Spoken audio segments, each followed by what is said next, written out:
Hi, this is Marjorie DeHey, writer-director of the film Bottle Monster. Hello, this is Paul Overacker, producer of the film Bottle Monster, and you're listening to The Graveyard Show.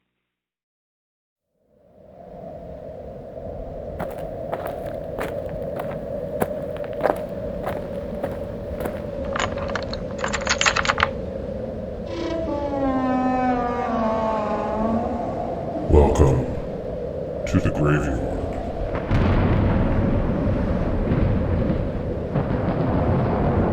And welcome to another edition of the Graveyard Show podcast. I'm your caretaker, and the graveyard is open.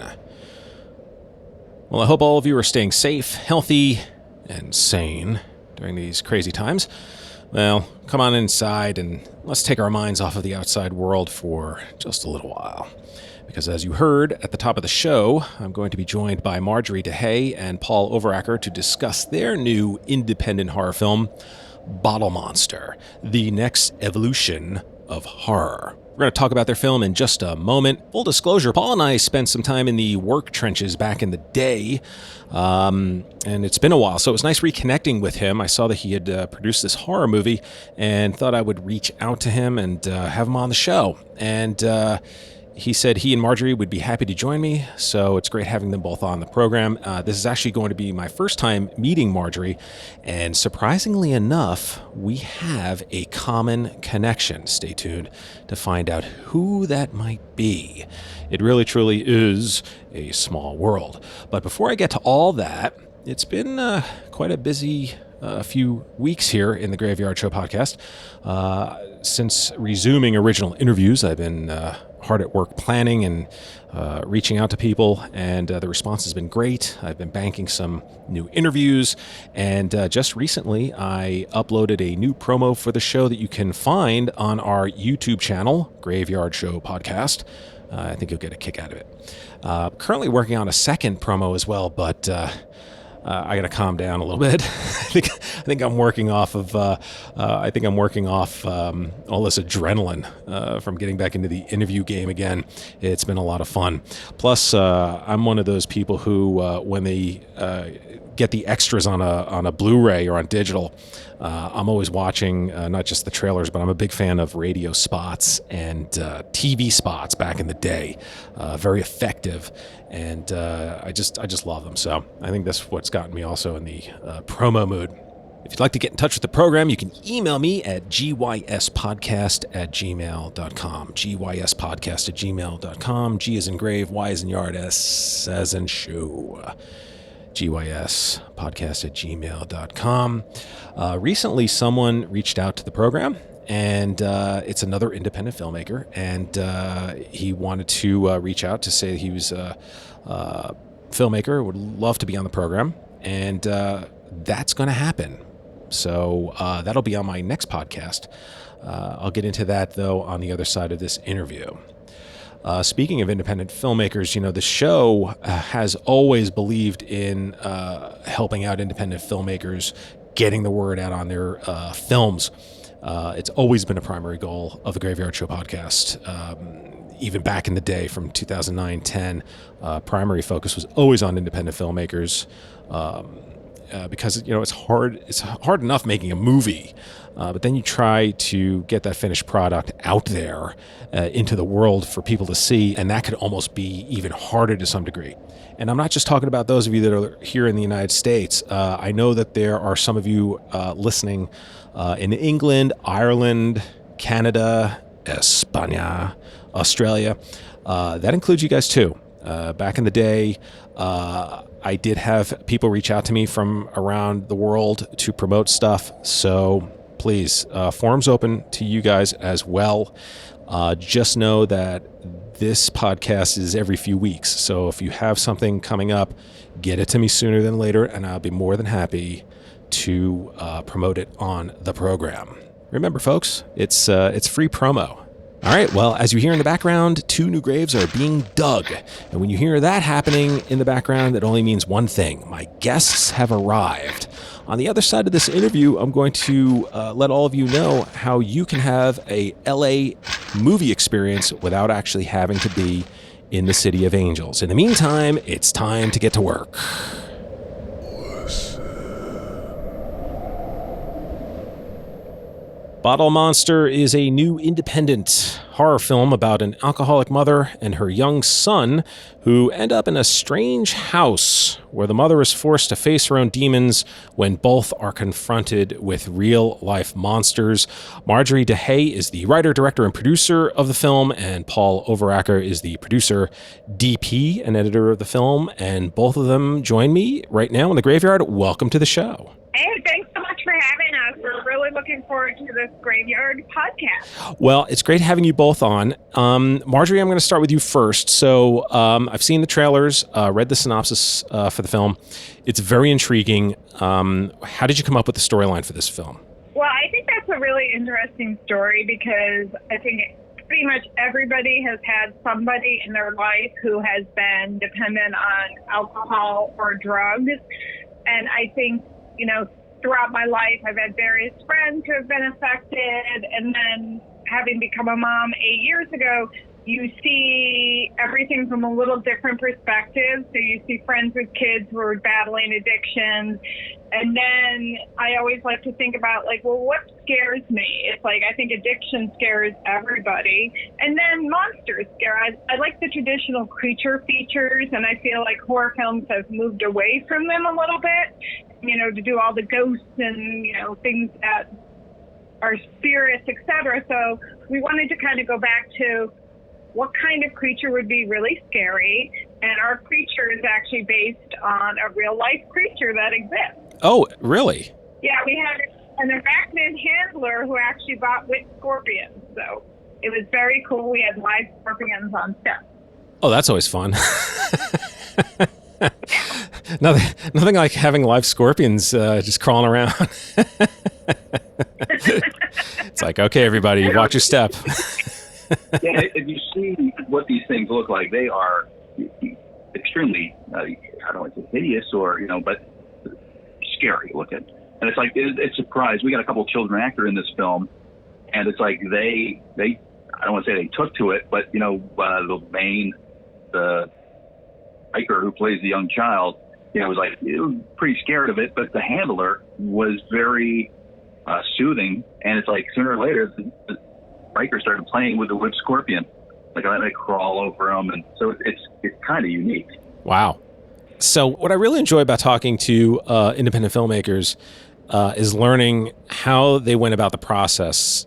Everybody obviously does it differently. It's great for aspiring filmmakers listening to this to hear about the good and the bad of being an independent filmmaker. So, Paul, I'll start with you. So how did you begin putting together the cash for the budget, and how quickly did you get the ball rolling on getting the movie made? Well, there's two different stories there. There was a long one. I came to Los Angeles about 20 years ago, and all I wanted to do was make movies. 19 years later, I made a great career in television, with multi-camera productions, but film is where I really wanted to be. Marjorie and I have been together for, say, 10 years or more. It's we had a love of film. And it's we always talk about doing a film. She's in a PGA. We're in a couple different societies or groups. And we've always talked about doing a film. And every time we meet a major filmmaker, their advice is just go do it. We were gearing up to do some kind of, we didn't have a script solid, but we were going to do some kind of film noir-ish kind of thing. And it's this thing came out in Hollywood where there's only 4% are women directors. Am I right on that? Mm-hmm. That's wow. So we sort of jumped at that opportunity. If we're going to do a movie, this is the time for Marjorie to direct. I mean, give you some of Marjorie's background. I'm jumping around here a little bit. That's okay. You must be reading my questions, because that was going to be my next question. So you go ahead. So she's an entertainment lawyer. She's got a law degree, business degree. She got a writing, I want to say writing degree. I think it's a writing certificate from UCLA. She knows how to do things. And, she writes, and she writes fast. So this 4% thing came out, and Marjorie just really jumped on the script. She had the idea. I'm not sure about how long it took her to form the idea, but she wrote the script fast. So I think she started writing somewhere in spring of 2019. We were shooting in midsummer of 2019.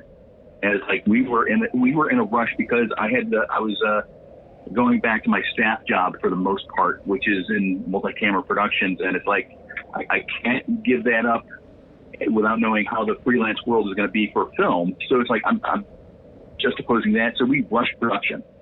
Post-production took a little longer, but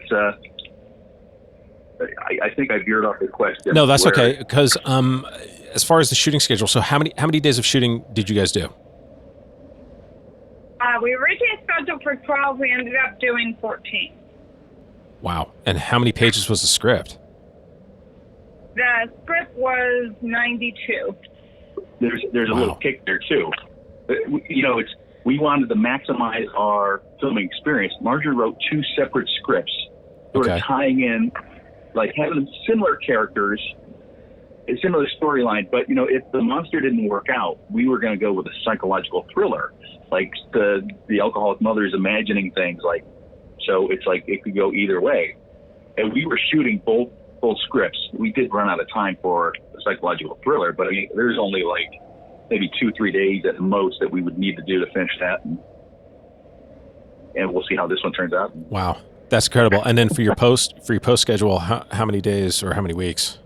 We had I had an editor. We both did a couple short films, and my last editor started working on it, and then he got picked up for two TV shows. And in post-production, you know, it's like a low-budget movie. You know, it's like we were working out a deal, but, you know, it's like having cash in hand.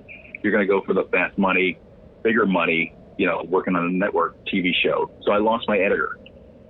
Losing an editor, I sort of sat on the film for a few months and went out and bought my own post-production equipment without cutting a film. And I've never cut a film before, but I did work local news editing. So I knew I had, you know, some knowledge of editing, but it's like, it took me, you know, a good couple months to really hone it in and to really learn the system. And so when COVID hit, you know, that's where I really ramped up. I thought I was nearly done with this film. I did not understand how much work goes into post-production. So, and it's like post-production took, you know, a good 4 or 5 months. And it's even now I sit there tweaking it day after day. I'll just go back and tweak this little things here and there. I'm sure it's one of those things where you're always trying to make it better, tighter, adding something. Yeah, I'm sure. And then you also served as the DP of the film. Was that first choice, or was that something again where somebody couldn't do it? You know, it's another funny story. You know, it's my background. I did work as a news photographer, and I cut my own stuff back when I was just out of college. But my last short film, it was like, you know, I had all volunteers as crew. It was for some, you know, competition. My cameraman didn't show up. So we were sort of like behind the 8 ball on that one. He had a friend with a camera, but they had another gig to go to. So it's like that camera person showed up, started shooting some of it. And it's like when they were packing the bag to go, I just grabbed this camera and started finishing the rest of the film.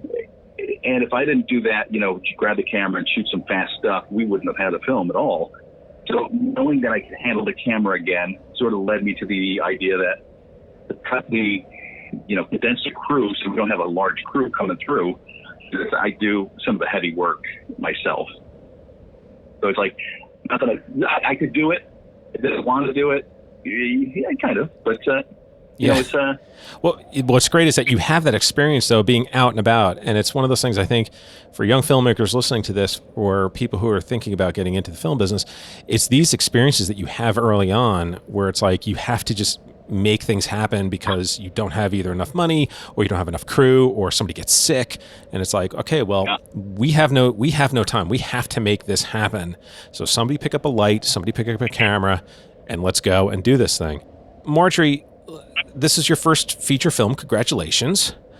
Thank you. So how did you prepare for this undertaking, knowing that you have a 14-day schedule, 94 pages? That's like 6.5 pages, I think, a day, which that's a lot of pages to shoot in a day. So tell me, how did you get yourself prepared for this? You know, realistically, you try to do as much pre-production as possible. And we had this beautiful location. It was the historic Harris House, which is a beautiful Victorian house. And, you know, you tried to prepare for everything, but once you're on set, you realize a lot of different things. There were actually a lot of weird mirrors in the scenes that we had to kind of go around. So I feel sometimes as much as you prepare ahead of time, and again, we finished the script June 1st, we were shooting end of July. So we were go, get it done. So I think preparing ahead of time, you do as much as you can, but once you get to location, you had to be flexible. We had to rewrite scenes. We had to change things. We had wonderful crew, wonderful actors, just really amazing people who put a lot of time, energy, and effort into making the film, and were flexible because we were working with kids too, and that changes schedules. So, you know, we were really blessed to have a really good team. So, you know, in terms of preparation, we tried to do as much as we could at the time. But, you know, the reality of any filmmaking is once you get on set, everything kind of changes. Oh, yes. Yeah. Go ahead, Paul. Sorry. You mentioned the mirrors. There were mirrors all over this place, and not just flat mirrors. They were curved mirrors. So it doesn't matter where you were shooting. If any crew was in any particular angle, they would be seen. So, I mean, that was a nightmare shooting it. In post-production, I am surprised, absolutely surprised, that we did not get any reflections, or there's one particular angle, there was a boom shot in the mirror, and I was able to, you know, digitally remove that. But for everything we've done in the film, there was just that one, and not even like boom shadows. It was just the boom was in a mirror. Wow. So. Wow, that's incredible. I mean, that's just once. That's amazing. I mean, that's a testament to you guys and the crew. Yeah. It really, that's amazing. Now, the two of you make up some pretty major pieces of the puzzle in this movie. So producing, directing, DPing, editor. That means a lot of collaboration over a lot of long hours. So how did the two of you prepare for that?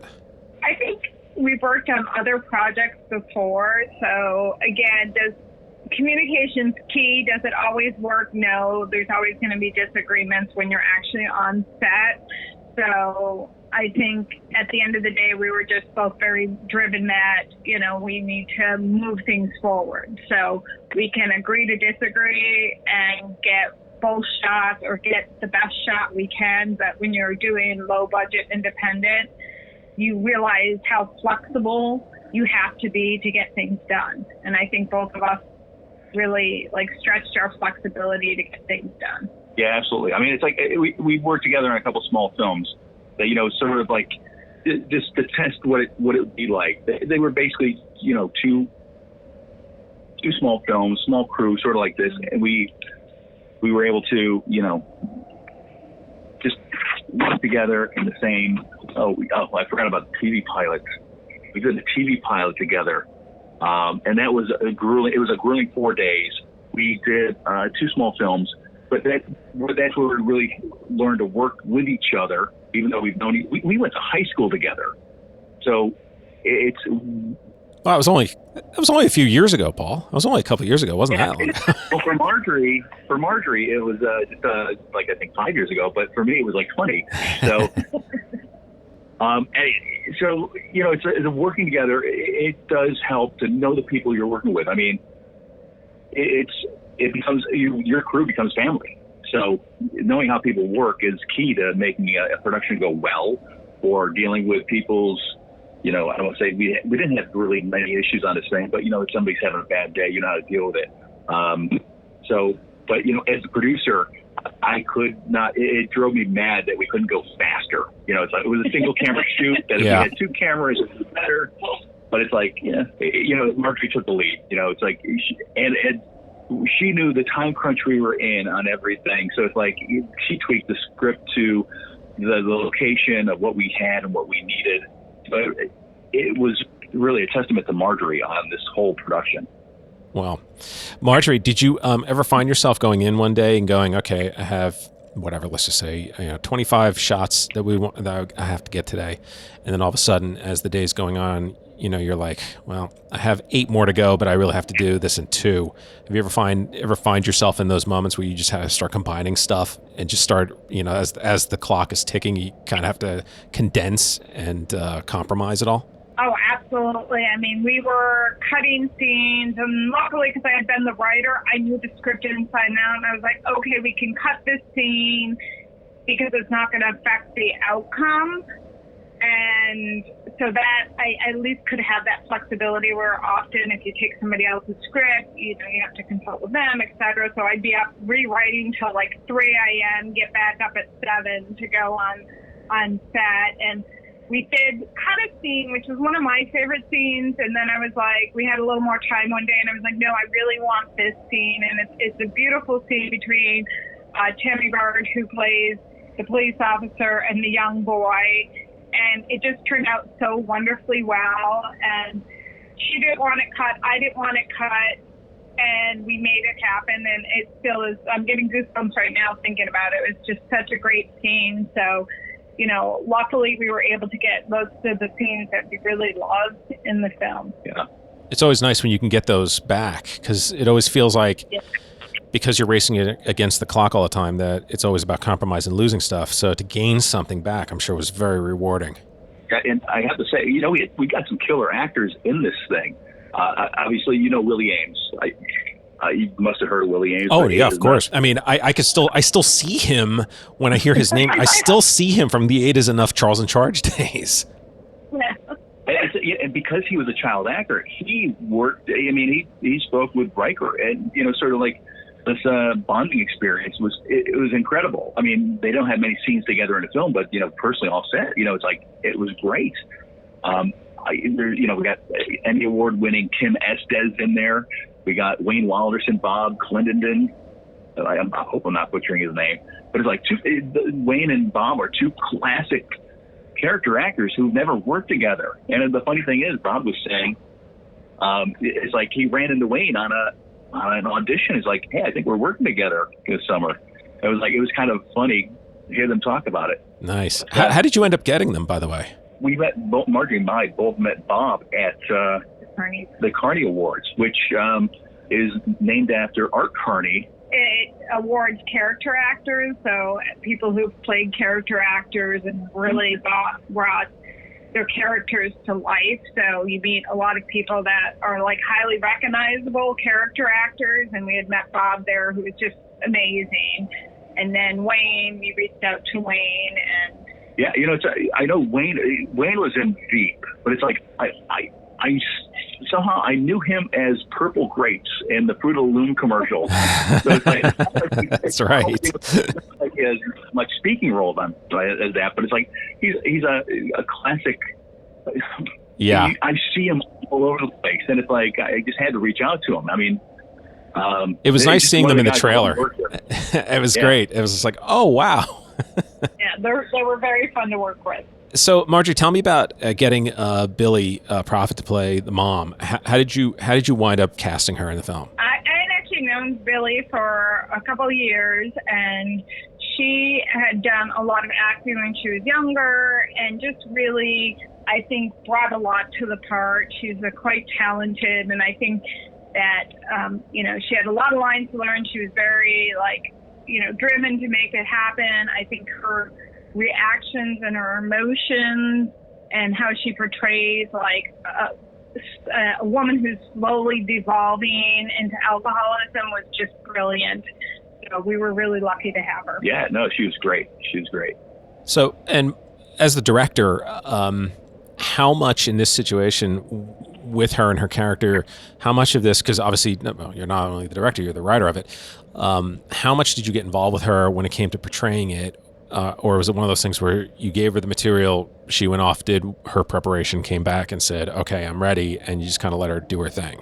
I think, there's a combination. Like, I always like to be very collaborative as a director, because I think, when you bring talented actors to a set, they often have new ideas and different ideas. So I really like to be collaborative with the actors and like have them pull those real life emotions to make the scene. So I think it was very collaborative. One great example is like Willie Ames came and he had like this small bit part, but he came with all these ideas and it actually made it even a creepier part and even more involved part. And so he actually ended up coming back another day to film more. So I really like when actors come to set and they've really thought through their characters, because it gives you so much more to work with, so many deeper levels. So I really think, filmmaking is just such a collaboration. So I really love actors who are collaborative. Yeah, Willie was awesome because, the level of character he brought to this thing, was, we had to add more. I mean, it's like he added so much to the character, but it's like Marjorie specifically wrote in something at the, I don't want to give anything away, but, Willie is key to this film. And then we've talked about Riker. It's his first film. It's his film debut. So how was the experience for him? I think the experience is so interesting working with child actors, because I think in his head, what he thought the experience would be versus, long hours on set can be like not as much fun as one would think. But I think he was a real trooper.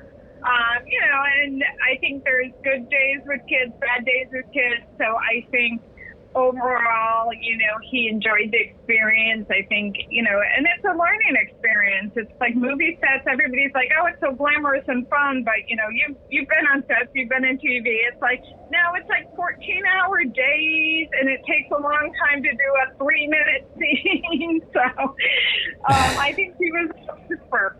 It's all about the glamour. It's a glamorous business. It's all red carpets all the time, and champagne flowing and paparazzi taking photos. It's just great. Nobody wants to talk about the other side where it's like you're just saying, 14-hour days on set in a house. I'm sure it was very hot in there with the lights and the crew, and it can get rough. That's for sure. It's always rough in the moment, like those long days. Yeah, you're beat up at the end. You look back on the experience. It is that's the best part about it, is remembering everything you did. It's like, oh, I remember that day. It's like, it's like this. It's an experience, and it's like, it's not always fun in the moment, but you look back on it, it is definitely a memory. For us, it's a positive memory. I know that, but I love production. I love production. Yeah, it is a bonding experience, and certainly, when you work with people over a period of time, there is that family. And it is. It's like you have the stories, you have the memories, you have the experience. And it's amazing how much, a little bit can go a long way. Talking about the scorpions, so you used practical scorpions. How much of the monsters were practical? How much of it was CG? And as far as the budget goes for CG, how much was enough before you start going, oh man, we're putting a lot of money, most of our money is going to CG? I think a lot of ours were practical. We had met with some great CG houses, and I think at the end of the day, like, a CG budget is huge and can be huge. So that's why we ended up going practical, and we had a wonderful arachnid handler, Diana Terranova, who's amazing. She's very well known. And so a lot of them are practical. We did a lot of green screen scorpions, a lot of close up with like super lenses, then a lot of, some CG posts, obviously, for size, extract, but we tried to keep it as close to, because sometimes with CG, the challenge is that, like, insects don't move the way that they move. It's very hard, or to have, like, the little tiny details. So we try to keep as practical as possible, and then use the CG to kind of enhance. I'm a bigger fan of practical. That's my world that I come from movies. I would rather watch something practical. Even if it looks fake in some movies, I'd rather have it practical than CG. You're right. It does. Creatures, animals move much different practically versus CG. That's for sure. Especially like if you watch a lot of these shark movies, where these sharks move, and you're kind of like, I've never seen a shark do that before. and then meanwhile, here comes good old Bruce from Jaws, and it's like, yeah, it looks, it looks like it was built, but at the same time, that thing was scary as hell. I mean, as far as shooting, I'm sure too, it was probably a lot easier for you as well, because this way you have it's a practical effect. So it's there, you're seeing it in camera. I'm sure for you, Marjorie, it was probably, well, actually for you too, Paul, as the DP, I'm sure it was a whole lot simpler doing it that way. Yes and no. So we were so rushed in pre-production, we didn't have time to really make a prop monster. And we did investigate the CG side of things, but the prices we were getting, I saved the production $1 million. Yeah, I believe it. But having the live creature, you can't control what it's going to do. So it's like, because I was shooting it, I knew the shots we needed and kind of what I needed the creature to do. It really did help. Because I think we didn't bring the creature until 9 days into the shoot, 10 days into the shoot, something like that, where it was brought in at the very end, and I knew exactly what I needed the creature to do. There's a scene where it's getting pushed back by a door, and it's like I got the creature sort of coming forward and backing up and going forward again. So it's like it moved like it was in the scene. That's always nice. So Diana, the creature handler, she did the Billie Eilish video with "You Should See Me in a Crown." Remember that? Do you know, familiar with that? I've only seen one of Billie Eilish's videos, and I couldn't even tell you the name of it. Well, sorry. To tie that in musically, we got Hannah Kinkle, a very young artist that sounds very similar. As we got one of her songs on the soundtrack. I am familiar with her. Yes. Yeah. I'm very excited about that. It's like I know her father very well, and basically, we talk all the time, and it's an honor for us to have Hannah on this. So she has a really good voice. She really does. I mean, obviously, we're just using the song in our movie, but I mean, she is an incredible artist. I know what you mean, because I've heard some of her songs. I mean, she's very talented. Yeah, I sort of want to tie that into, it's like we talk some big people in Hollywood, and it's like all their advice was, go do it, make the movie. It's like when I made the movie, or we made the movie, it's like we included everybody we knew, and it's like it was just getting the gang together. So it was a fun experience. Everybody on this film, we had some tie-in. I worked with Liam Attridge. We both worked with Liam Attridge on the TV pilot I was mentioning earlier, and we got. So he was with who was it? Stella at the Savage Agency. So I called his agent up, and it's like, was just seeing if he was available and whatever. And it's like, we had a role open for a young girl, and it's like, so we got Ruby Pedrosa for our film, and just to tie things into how small this world is. Ruby, Kim Estes, Liam, myself, and Marjorie had a film at the Holly Shorts Film Festival last year. Kim Estes was in a separate movie at the same festival.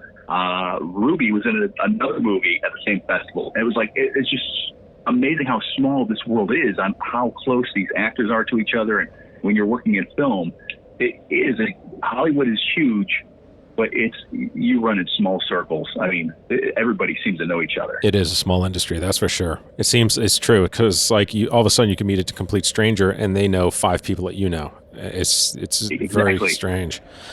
So now that the film is done, it's edited, it's good to go. Unless, of course, you're going to go back and tinker with it some more, Paul. So now you guys are looking for distributors. And then you're also going to be getting this into festivals. So tell everybody out there who wants to see the film what festivals to start looking out for. So we are waiting to hear back from festivals. So right now, we'll know mid-September. Yeah, it's all the festivals. So that will be, I guess, to be updated. But we've been getting good feedback from festival directors. They've been contacting us to get us in, and it's like we want the best one for this film, and it's like we're hoping for a Hollywood premiere. Obviously, because of COVID, because of COVID, there might not be a theater. I was going to say, that might be a little tough in this current climate. But there's really a small handful that we have are really gunning for, and they're all big horror festivals. So, but I mean, talk to me about how, as an independent filmmaker, getting your product out there. So it's one thing to get the budget together, do your film, shoot it, put it together. I mean, what is the effort when you now have this completed product? What is the first steps that you guys did when it's like, okay, the movie's done, we're going to go and do what with it? How did you plot your next phase of getting this movie distributed? Well, I think, because we just finished very recently, so obviously film festivals, we think that's important for the good buzz. And then we've reached out to, some big distributors I'd worked with in the past that have really given us a lot of feedback of where our films should belong, because we're not a big budget A-list. And, distributors, it's changing. The market, even like 6 months ago, is a little different than it is now. So we've kind of had to re-navigate that distribution spot. So, we've talked to some good people, but we're still at the very beginning of that process. Yeah. Has COVID kind of just reared its ugly head in the distribution side as well as everywhere else in the world with everything? Yeah. We've gotten like mixed reviews. We've gotten like, the content pipe hasn't dried up yet, because there was a lot of things in post-production, or, people are really hungry for different types of content. So we have literally gotten every opinion across the board. So it's been kind of interesting. And, I've had a background working in film, et cetera. I love film festivals because you go and you meet people in person and you have that hey, rapport, and they see your film and you can get people excited. It's so much different to generate that buzz online when you can't talk to people and get them excited and they feel the crowd really, rooting for your heroine. So it's an interesting process that it had to kind of change our strategy because of COVID. So as you're wrapping up this and getting distribution going on this, I read that you're now currently in pre-production for your next film. So what can you tell us about that? Or is it a secret? Well, we have 2 films coming up. We do have a short film coming up that we're going to be shooting next month, which is more of a dramatic film. It's a period piece. It's a period piece, dramatic film. It's going to be shot in upstate New York. So I'm not sure how much I can talk about it. Yeah, and we have another horror film that we had hoped to shoot over the summer originally, but because of COVID and the issues that's back in the horror genre, a little bit more campy, fun horror. So we'll absolutely tell you more about that when we can. We want to start production on it right away, but it's let's see how the COVID thing sort of pans out with all the other productions just starting up, really. Sure. How they're doing things. Yeah, it's a slow startup out there. So Marjorie, you're also a writer. You had a short story that you wrote that is in the anthology book, A Scream in the Night, which is 13 stories written by women, and it was compiled, this is crazy, by a really good friend of the show, Raina Young from Last Doorway Productions, published by a Black Bed Sheet. So tell us, what's this short that you wrote? Well, first of all, I want to say Raina is amazing, as is Maureen Whalen, who got me involved in this project. So a lot of credit to them for pulling together these amazing women writers. And the book is now available on Amazon as of about a week ago. My story is called Hello Motel, and it's about a woman who is struggling with drug addiction and kind of reliving her life in her dying moments. So, and it is a very redemptive story, but also very just how women struggle with, and I guess, it's interesting that it's another story about addiction, but I think that people have these traumatic events that happen in their life that they never deal with. So this is, this woman who's never dealt with her traumatic past. and then she has the ability to help somebody else in her kind of dying moment. So it's a interesting tale, kind of a tale of what's actually, it's one of those what's going on, what's like Memento, you're like, what's going on? And then at the end, you're like, oh, okay, now I get it. Okay. Well, yes, as you said, it is available on Amazon. And of course, Raina, the queen of Bay Area horror, looking forward to having her back on the show sometime soon. Yeah, that was just crazy when I saw that. I was like, what are the odds of that? Talk about, again, small world, Paul, small world.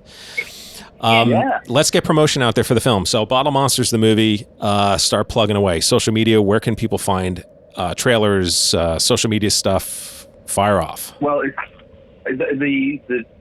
we're, I'm basically new to all this, but, right now we got the Facebook page, Bottle Monster, Twitter, it's Bottle Monster. Apparently the name was too long, so I had to cut one of the letters, so it's Bottle Monster. OTTLEMONTR.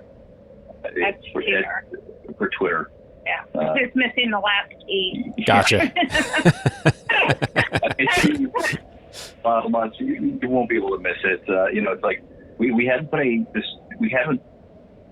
released a trailer yet, because the trailer you saw was for a distributor, and it didn't show more of the monster than we really want to really show the home audience. So we wanted to keep the suspense or the wondering what is it for the audience. And it's shout out to Rob at Trailer Den, who did a great job on our trailer. Yeah, he did an amazing job. Yeah, those the two that I saw were great.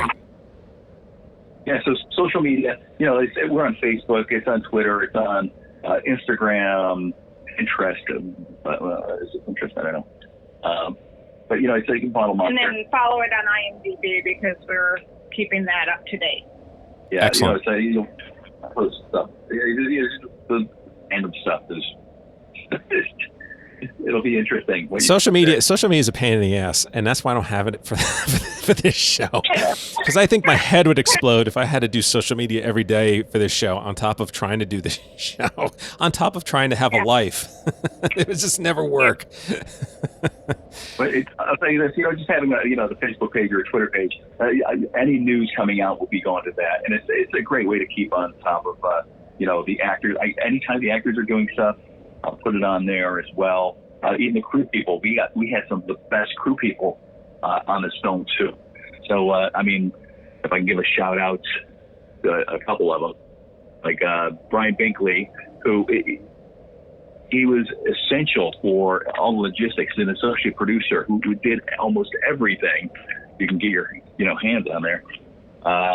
Gabe, James Delulo, who acted in this, he gave an extra hand on production. My nephew, Zach Overacker, who was incredible, helping out on various occasions. I even mentioned the parking ticket. No, what is it? You ran a couple stop signs with my car, going to and from set. Anyways. Were you speeding? Now, Paul. No. I think he was going through one of the small Mulholland Pass things, and it's like there's a stop sign where it's like the California rolling stop. He just didn't stop, and they had a camera. So 2 weeks after filming's done, I get a couple tickets in the mail. Been there. But who did I miss? There's the award shows. Should we just roll the credits? I can start rolling the credits here. Just going name by name right down the list. It's just once again, it's you talk about distribution and film festivals. The only thing I want people to see this movie is for all the great people who worked on it. It's like giving people chances of elevating the rank. One of the other associate producers, Gabe. He's an audio guy, and it's like he wanted to come in as an associate producer, and it's like he was incredible. We got Tracy Dew and Ariana Garcia in our makeup department. I pulled, who was it, Grace Blumenstein. I didn't butcher her name, did I? Anyway, it's okay, Paul. It's all right.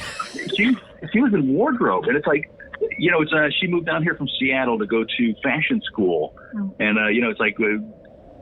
just, she was still in school as a, you know, in fashion. It's like, hey, do you want to do wardrobe? This is her first feature film. And it's like, she did an incredible job, you know, because it's like, yeah, any character could be wearing, you know, any kind of clothes, but we get, you know, uniformed police officers in this thing. I mean, it looks authentic, everything she put together. Well, that's the beauty. That's the beauty of independent, you know, filmmaking, whether it's in horror or drama.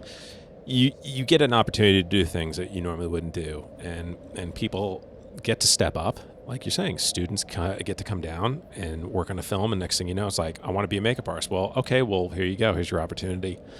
It really is awesome. I mean, it's an opportunity to, you know, do something that no one is giving you a chance to, and it's like, you know, it's like there's the fear of failure. You know, you can't fail. Everybody's going to be there to support you, so you got to believe in yourself and, you know, just do the best job you can. Well, with that, I will say the movie is Bottle Monster. You just heard from the writer, director, producer, Marjorie DeHey, as well as the producer, DP, editor, Paul Overacker. Thank you for coming on the program. This was really great, and we certainly wish you guys all the best with your film. Please keep us posted on what's going on with the film so I can pass it along to all listeners out there. But thank you again for coming inside the graveyard. Well, thank you so much for having us in the graveyard. It's been one of our most pleasant experiences in a graveyard.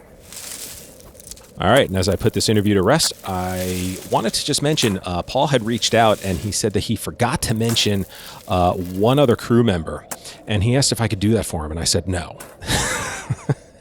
Of course I will.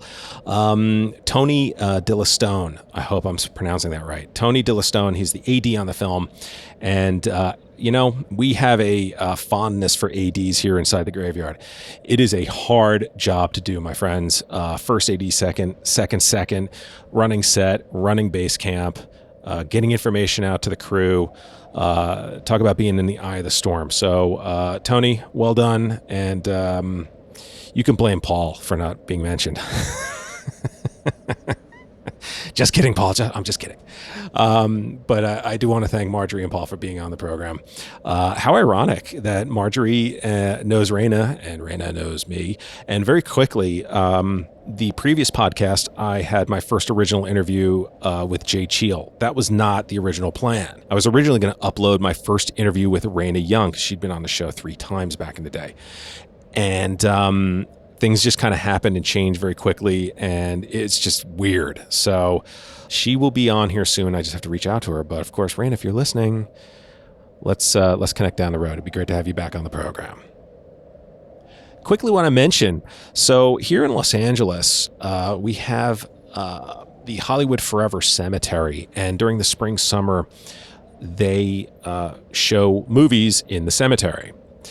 And they project them alongside one of the walls of the building. And it's a whole big event. People go to Trader Joe's, they buy, you know, their food there and their wine, and they put picnic baskets together. They get those funny smelling cigarettes, you know what I'm talking about. And people show up and they sit outside, and there's a DJ playing and leading into the movie, and it's a whole event. It's very, very cool. It's quite a unique experience. Well, obviously, with everything going on with COVID, that's not happening right now, but you actually can watch these films if you have Amazon Prime streaming. So I'm going to tell you where you can go. It is, I always pronounce this wrong, but I think the correct pronunciation is Cinespia. I always say Cinespia, but it's Cinespia, Cinespia, Cinespia.org. So Cinespia.org. And if you go to their main website, there are tabs up top. You click on the one that says Channel, and Channel will take you to another page, and you'll see movies broken down by different categories: classics, thriller, romance, comedy, horror, music, etc., etc., etc. So currently, right now, in the horror page, they have a couple of Dario Argento films, opera, Phenomena, some George Romero movies, The Crazies, Night of the Living Dead. You have Midsummer and Hereditary. Don't Look Now, the 78 version of Invasion of the Body Snatchers, Hellraiser, Train to Busan, Phantasm, Rosemary's Baby, just to name a few. There are a couple more on there as well. And if you click on those movies, it'll take you to the Amazon Prime streaming site. Just a little something to give you a faux LA experience. But I highly recommend, if you live in LA and you haven't done it before, you should. And if you're ever visiting out in the City of Angels and it's during that season, you should definitely check it out. Get there early because it does sell out quickly. But in the meantime, you can go online and get a little idea of what some of the movies are that are playing at that play here at the Hollywood Forever Cemetery. So at the top of the show, I mentioned an independent filmmaker reached out to the program, and he's going to be my guest on my next podcast. And the filmmaker's name is Alex Magana. Alex is a director, writer, editor, cinematographer, kind of like what you heard just now on the podcast. So he's made a bunch of horror shorts, and you can find it on his YouTube site. It's ACM Official. A as in Alex, C as in Charlie, M as in Michael. ACM Official is his YouTube page. And the one movie that he's done has well over 2 million hits. It's called Smiling Woman. So you may want to check this out before my next show. And he's a very, very talented filmmaker. All right, that's going to do it for me here. Graveyard Show Podcast, obviously found on Apple Podcast, Spotify, Stitcher, Anchor. You know where to go. YouTube channel is Graveyard Show Podcast. Graveyard Show Podcast. And as always, it's nice having you joining me here inside the graveyard. And if you know any fans of horror, please send them this way. New listeners and friends are always welcome. Okay, that's going to do it for me here, my friends. Stay safe, stay healthy, stay sane. And in the meantime, as you exit the graveyard, I would like to remind you to please lock the gate behind you. We wouldn't want anyone to get out. Until next time.